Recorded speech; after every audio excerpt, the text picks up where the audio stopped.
नमस्कार दोस्तों। अगर सिस्टम रिश्वतखोर हो, अफसर भ्रष्ट हो और ऊपर से संरक्षण हो, तो कैसे कोविड टेस्टिंग के नाम पर भी कमाने खाने का ये लाखों करोड़ों का खेल हो सकता है।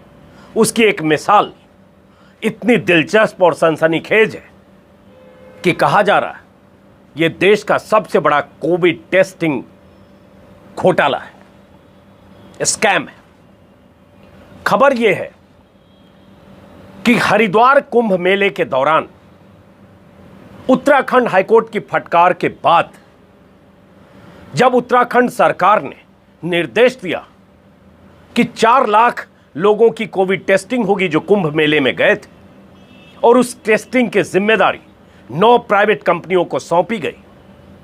लेकिन अब जो जानकारी मिल रही है, जो खुलासे हो रहे हैं, उसके मुताबिक 1 लाख से ज्यादा टेस्टिंग पूरी तरह से फर्जी है। टेस्टिंग जिनके किए गए उनका नाम फर्जी, उनका पता फर्जी, टेस्टिंग जिनके किए गए उनके फोन नंबर फर्जी, उनके सैंपल फर्जी, और तो और जिस कंपनी ने टेस्टिंग का ठेका लिया उस कंपनी का कॉर्पोरेट ऑफिस का जो पता है वो गलत है, उसके जो नंबर हैं वो काम नहीं कर रहे हैं, और उसे जिस ढंग से ठेका दिया गया वो भी अपने आप में एक सनसनीखेज साजिश का खुलासा की तरफ इशारा करता है। और यह बहुत दिलचस्प है कि हरिद्वार कुंभ मेले में टेस्टिंग में जो घोटाला हुआ, और यह बहुत जघन्य अपराध है कि हाईकोर्ट के निर्देश के बाद टेस्टिंग के लिए मजबूर सरकार ने ऐसी कंपनियों का ठेका दे दिया जिन कंपनियों ने बिना टेस्टिंग किए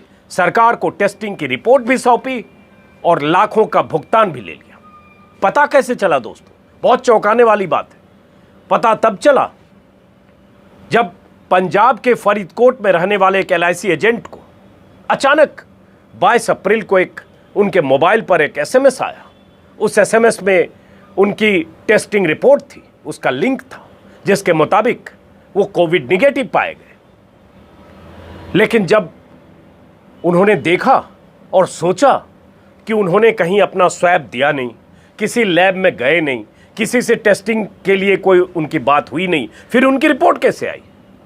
और उसके बाद उस LIC एजेंट ने तहकीकात करनी जब शुरू की तब यह खुलासा हुआ कि हरिद्वार में कुंभ मेले के दौरान जो टेस्टिंग हो रही थी वो फर्जी थी। तार फरीदकोट से लेकर कैसे वहां तक पहुंचे, इसके बारे में विस्तार से टाइम्स ऑफ इंडिया 2 दिनों से जबरदस्त खोजी रिपोर्ट छाप रहा है। टाइम्स ऑफ इंडिया के संवाददाता इशिता मिश्रा और MS नवाज के हवाले से आज भी टाइम्स ऑफ इंडिया की पहली लीड है। कल भी खबर थी।